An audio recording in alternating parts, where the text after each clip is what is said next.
اس لیے کہ وہ تو کر ہی رہے تھے. 1857 کے بعد لوگ شربت پہ باتیں کی, اس پہ بھی کی, اس پہ بھی کی, محفلوں پہ بھی کی, آج بھی باتیں کر رہے ہیں. البتہ یہ ہو گیا کہ دوسروں کے سنا سنی کچھ اور بھی لوگ کر رہے ہیں. لیکن بات امام حسین کے ذکر کی ہے. امام حسین کی شہادت کو سن کر رونا, امام حسین کی شہادت کا ذکر سن کے رونا, یہ میرے نزدیک, حالانکہ میری کوئی حیثیت اور اوقات نہیں ہے, ہم عاشقوں کے نزدیک یہ سنت مصطفیٰ ہے. حضور کی سنت ہے ذکر شہادت حسین کو سن کر کے رونا, یہ حضور علیہ السلام کی سنت ہے. آپ کہیں گے کیسے سنت ہے؟ شہادت ذکر حسین سن کے رونا کیسے سنت ہے؟ حسین پاک کی شہادت تو 61 ہجری میں ہوئی اور 11 ہجری میں حضور علیہ السلام کا وصال ہوا, تب تو شہادت ہوئی نہیں تھی. پھر ذکر شہادت حسین سن کے رونا یہ سنت کیسے ہو گیا؟ تو آپ کو پتا چلنا چاہیے, سیاہ ستہ کی روایت ہے کہ جب میرے آقا امام علی مقام, امام عرش مقام, امام حسین کی ولادت ہوئی, جب میرے آقا, اچھا ماشاءاللہ وہ جن کا ذکر کیا دیکھو وہ بچے آ گئے ماشاءاللہ, بتائیں لوگوں کو یہ میرے حسین کی کرامت, بتائیں لوگوں کو. بیٹھو بیٹھو. یہ جو ہر سال میں شہادت پڑھتے وقت کہتا ہوں نا کہ جس کے دل میں جو جائز مراد ہے لے لو, یہ دیکھو زندہ کرامت میرے حسین کی. لوگ کہتے ہیں در پہ جا کے لو, میں کہتا ہوں محفل میں بھی آ کے لو. درود شریف پڑھیں آپ لوگ, بس اس طرف دیکھیں, توجہ اس طرف رکھیں, بیٹھیں آپ. اللہم صلی علی سیدنا و مولانا محمد معدن الجود والکرم وآلہ واصحابہ وبارک وسلم صلاۃ و سلام علیک یا جد الحسن والحسین. بھائیو لینے کا سلیقہ چاہیے. حسین تو آج بھی خیرات بانٹ رہے ہیں. در زہرا سے کیا نہیں ملتا, در زہرا سے کیا نہیں ملتا. شرط کیا ہے؟ شرط کیا ہے؟ جو سلیقہ ہے مانگنے کا اس طرح مانگو. کیا شرط ہے؟ جو سلیقہ ہے مانگنے کا اس طرح مانگو. در زہرا سے کیا نہیں ملتا, ملتا سب کچھ ہے. تو عرض یہ کر رہا تھا, ذکر حسین سن کر, شہادت ذکر حسین سن کر رونا یا آنکھوں سے آنسو نکلنا, یہ سنت مصطفیٰ ہے. کس بنیاد پر؟ ابھی تو امام حسین کی شہادت نہیں ہوئی تھی حضور کے ظاہری دور میں. امام حسین پیدا ہوئے 5 شعبان کو, اس لئے کہ امام علی مقام کی ولادت کی تاریخ میں اختلاف ہے, کچھ کہتے ہیں 3 ہے, کچھ کہتے ہیں 4 ہے, کچھ کہتے ہیں 5 ہے. لیکن خلیفہ اعلیٰ حضرت صدر الافاضل فخر الاماثل سیدنا سید محمد نعیم الدین مراد آبادی صاحب خزائن العرفان علیہ رحمت و رضوان, آپ لکھتے ہیں کہ 5 شعبان تھی اور 4 ہجری تھی, ہجرت کا 4تھا سال تھا, اور شعبان المعظم کی 5 تاریخ تھی. امام حسین کی ولادت ہوئی. اب جس دن ولادت ہوئی امام حسین کی رضی اللہ تبارک و تعالی عنہ, حضور علیہ السلام تشریف لے گئے. یہ سیاہ ستہ کی روایت جو آپ کے سامنے میں بطور مفہوم پیش کروں. حضور علیہ السلام تشریف لے گئے اور امام حسین کو حضور نے اپنی گود میں لیا, ان کے کان میں اذان پڑی, ان کو گھٹی دی, اور اس کے بعد حضور علیہ الصلوۃ والتسلیم آپ کو گود میں لیے ہوئے رونے لگے. آپ کی آنکھوں میں آنسو ہے. بچے کی, شہزادے کی ولادت کے دن حضور کی آنکھوں میں آنسو ہے. ام المومنین سیدہ ام سلمہ پوچھتی ہے, یا رسول اللہ رونے کی وجہ کیا, آپ کیوں رو رہے ہیں, آپ کے رونے کی وجہ کیا ہے؟ تو میرے آقا علیہ الصلوۃ والتسلیم فرماتے ہیں, ابھی جبریل آئے تھے اور جبریل نے عرض کیا کہ یا رسول اللہ آپ کا یہ بیٹا حسین جو آج پیدا ہوا ہے, حسین جو آپ کا بیٹا آج پیدا ہوا ہے, آپ کی امت اس کو میدان کربلا میں شہید کر دے گی. بغیر پانی کے, بغیر کھانے کے, بھوکا پیاسا آپ کا یہ بیٹا آپ کے دین کے لیے کربلا میں شہید کیا جائے گا. تو حسین کا ذکر شہادت جب حضرت جبریل نے کیا تو حضور علیہ السلام کی آنکھوں میں وہ محبت والے آنسو آ گئے جس پر آج اہل سنت روتے ہیں. اللہ اکبر. اس سے پتا چلا کہ اور واقعات وہ ہیں جو ہونے کے بعد بیان کیے جاتے ہیں. واقعات کربلا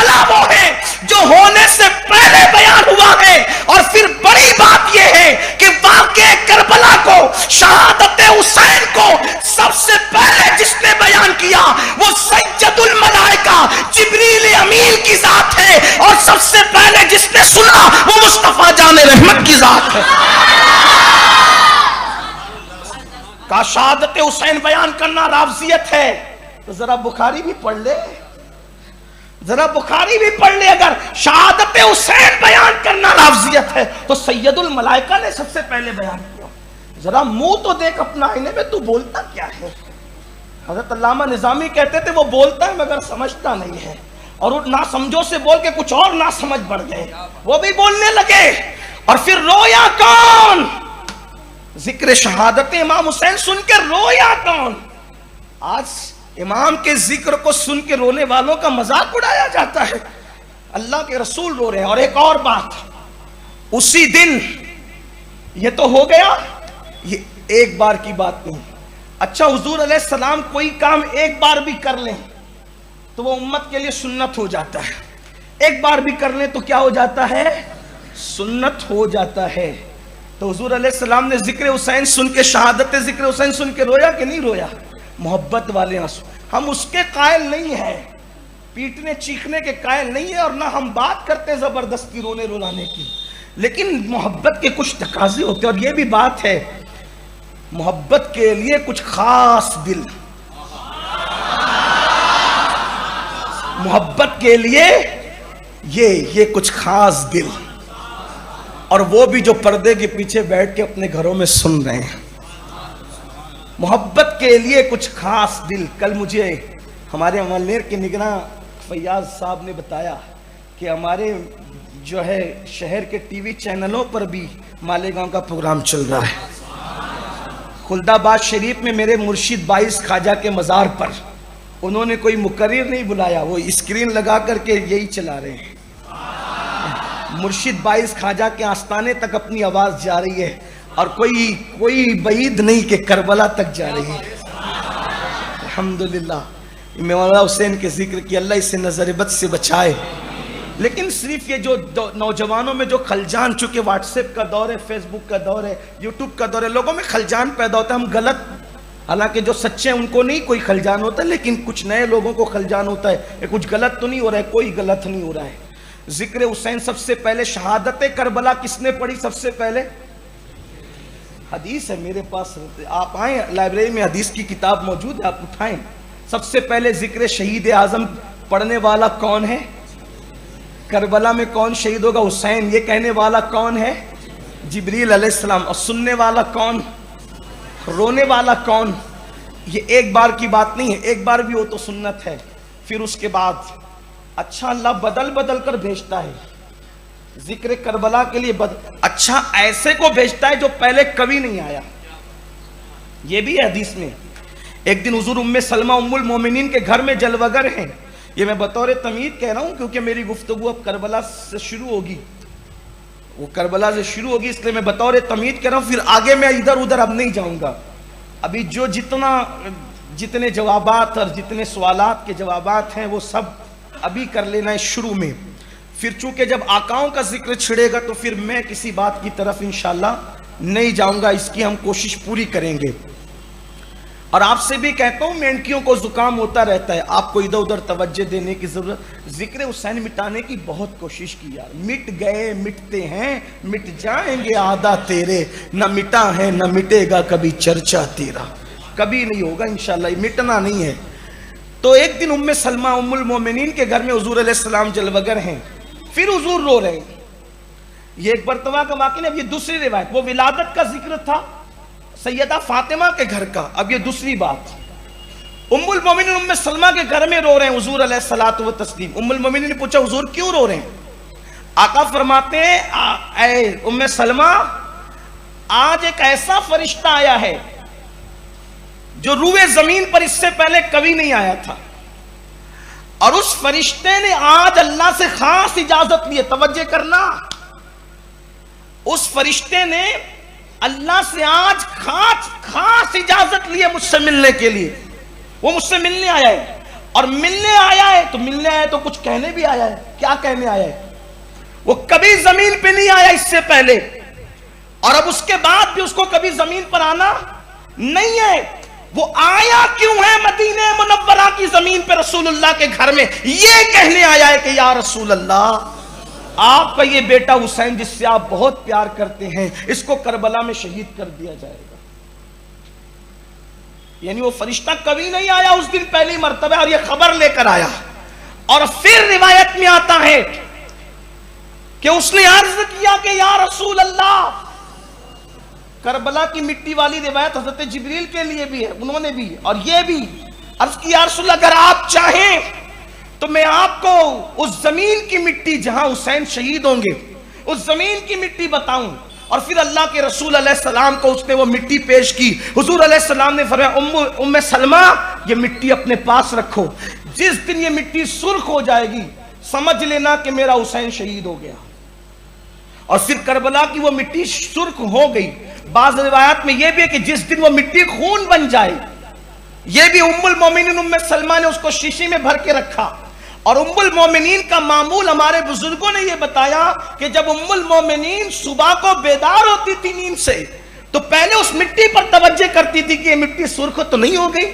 جب ہنگامے اور حادثے ہونے لگے، امام علی مقام جو ہے وہ مدینہ منورہ چھوڑ کر چلے گئے، تو ام المومنین ام سلمہ وہ کربلا کی مٹی دیکھتی تھی کہ کہیں یہ سرخ تو نہیں ہو گئی. یہ تھا کربلا کا اہتمام. پھر جگہ جگہ کربلا کا اہتمام، کربلا کے ذکر کا اہتمام ہوا. اب تھوڑا میرے ذہن میں بات آ رہی ہے تو اور عرض کروں. یہ تو حضور کا معاملہ ہوا. پھر حضور علیہ السلام سے ذکر سن کے سیدہ فاطمہ بھی نے بھی رویا، حضور سے ذکر سن کے مولا علی نے بھی رویا. پھر مولا علی نے بھی کہیں ذکر کیا جب جنگ صفین کے موقع پہ. اب توجہ کرنا، کربلا کو سن کر اور یاد کر کے کون کون رویا میں یہ بتانا چاہ رہا ہوں. اس لیے کہ ہمارے جوانوں کو جو ہے وہ گمراہ کیا جاتا ہے. یہ کیا لگا رکھا ہے ہو ہا، یہ بات ہو رہی ہے. تیرے بیٹے کی موت پہ تو ہو ہا نہیں کر رہا تھا؟ ہم نے تو وہ بھی ویڈیو دیکھی ہے نا اس ہو ہا کی، ہمیں تو وہ بھی پتا ہے نا. رسول کے بیٹے پہ کوئی رویا تو ہو ہا کی بات کرتے ہو.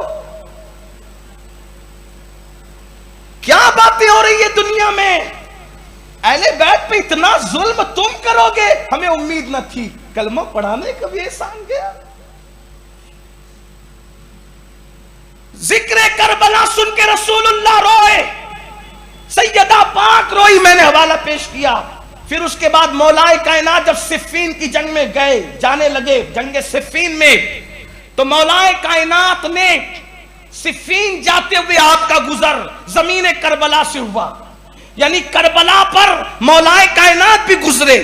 اس وقت کے ابھی واقعہ کربلا رونما نہیں ہوا تھا، تو اس وقت مولا کائنات زمین کربلا کو دیکھ کر اتنا روئے کہ آپ کی داڑھی آنسوؤں سے تر ہو گئی. کسی نے پوچھا مولا علی کا رونا معنی رکھتا ہے نا؟ اس لیے کہ جو خیبر میں نہ رویا ہو، جو خندق میں نہ رویا ہو، جو احد میں نہ رویا ہو، وہ کربلا کی زمین پہ روئے اور اللہ اکبر داڑھی تر ہو جائے. تو پوچھنے والے نے پوچھا مولا کیوں رو رہے ہیں؟ فرمایا یہ کربلا، یہاں میرا حسین شہید ہوگا، یہاں اس کے خیمے لگیں گے، یہاں اونٹ بیٹھیں گے، یہاں اونٹوں کے کجاوے رکھے جائیں گے. یعنی رسول اللہ نے کربلا کو اتنی باریکی سے بیان کر دیا تھا اپنے خاندان والوں کے درمیان کہ کجاوا کہاں رکھا جائے گا یہ بھی نبی کے خاندان والوں کو پتا تھے. کربلا میں اونٹ کہاں بیٹھیں گے یہ بھی نبی کے خاندان والوں کو پتا تھے. خیمے کہاں لگیں گے یہ بھی نبی کے خاندان والوں کو پتا تھے. اب پتا چلا تفصیل سے کربلا بیان کرنا یہ بھی میرے نبی کی سنت. بغیر تفصیل کے تو علی کو کیسے پتا چلا؟ نبی کے بتائے بغیر علی کو کیسے پتا چلا کہ یہاں کجاوے ہوں گے، یہاں خیمے ہوں گے، یہاں اونٹ بیٹھیں گے؟ تو کتنا پکا بتایا گیا. اور ابھی آگے ذکر آئے گا تو بتاؤں گا کیا کیا نشانی بتائی گئی تھی. بلکہ عبداللہ ابن عباس کہتے ہیں اہل بیت کے گھرانے کے بچے کو پتا تھا کہ حسین کربلا میں شہید ہوں گے. اور امام حسین بھی گویا سانسیں گن رہے تھے. امام حسین سانسیں گن رہے تھے کہ کب وہ وقت آئے گا کہ جس دن کے لیے میرے نانا میری پرورش اور میری تربیت کر رہے ہیں، جب میں دنیا سے جاؤں گا جام شہادت نوش کر کے اللہ کے دین کو بچاؤں گا. اللہ کے دین کو بچانے والوں نے کئی طرح سے اللہ کے دین کو بچایا. کسی نے زبان سے تقریر کر کے. اچھا یہ بھی بتاؤں، بچانے کا معاملہ تو یہی ہے کہ دین کی تبلیغ و اشاعت کرنے والوں نے زبان سے دین کی تبلیغ و اشاعت کی، قلم سے تبلیغ و اشاعت کی، اسی طرح جان دے کے تبلیغ و اشاعت کی، لیکن دین بچانے کا جہاں تک تعلق ہے، دین بچانے کا جہاں تک تعلق ہے تو وہ دو ہستیوں سے ہے، اس لیے کہ دین پر سخت ترین وقت تو دو ٹائم آیا، ایک تو رسول اللہ کے وصال کے بعد سیدنا صدیق اکبر کے دور میں دین پر ایسا نازک وقت آیا اور صدیق اکبر نے بچایا پھر دین، اور صدیق اکبر کے بعد جو وقت آیا دین پر سخت ترین وہ سیدنا امام حسین کے دور میں آیا۔ صدیق اکبر کے دور کا ذکر میں کر چکا ہوں اپنی کئی تقریروں میں، اور آج عنوان وہ نہیں ہے، لیکن یہ کہ لوگ مرتد ہو رہے تھے، لوگ مرتد ہو رہے تھے، صدیق اکبر رضی اللہ تعالیٰ پوری استقامت کے ساتھ کھڑے رہے اور آپ نے اللہ کا دین بچایا۔ اور پھر اس کے بعد جو وقت آیا ٹھیک تقریباً کم و بیش 50 سال کے بعد امام حسین کے دور پہ، اب امام علی مقام کے دور کے وقت کیسا دور تھا؟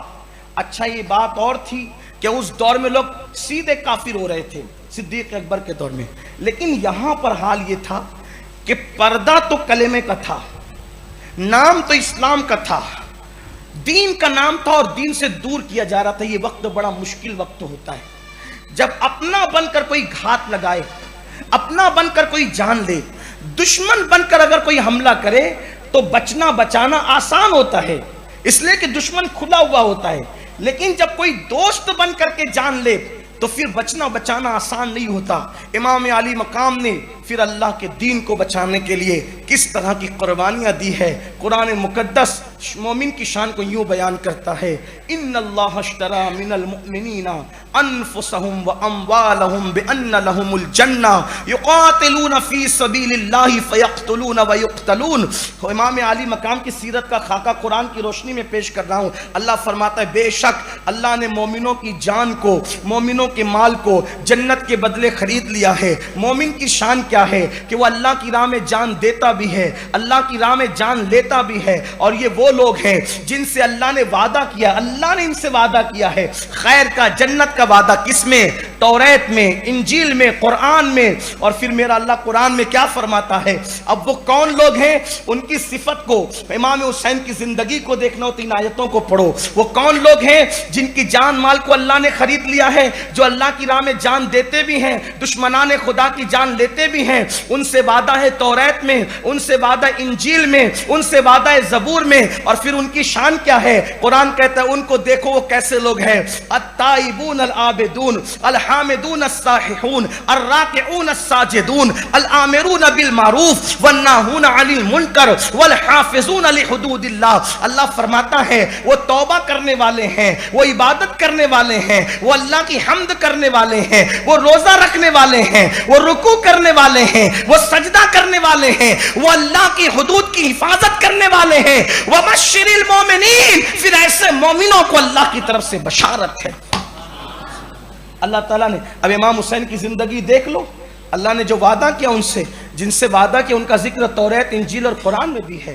یہ امام علی مقام تائبون عابدون عابدون عابدون حامدون ساححون راکعون ساجدون الآمرون بالمعروف والناہون عن المنکر، یہ 10 صفتیں امام علی مقام کی زندگی میں۔ وہ توبہ کرنے والے بھی تھے، وہ عبادت کرنے والے بھی تھے، وہ حمد کرنے والے بھی تھے، وہ روزہ رکھنے والے بھی تھے، وہ رکوع کرنے والے بھی تھے، وہ سجدہ کرنے والے بھی تھے، وہ نیکی کا حکم دینے والے بھی تھے، وہ برائی سے روکنے والے بھی تھے۔ یہ امام علی مقام کی زندگی کا گویا کہ ایک مختصر سا خاکہ ہے جو پیش کیا گیا۔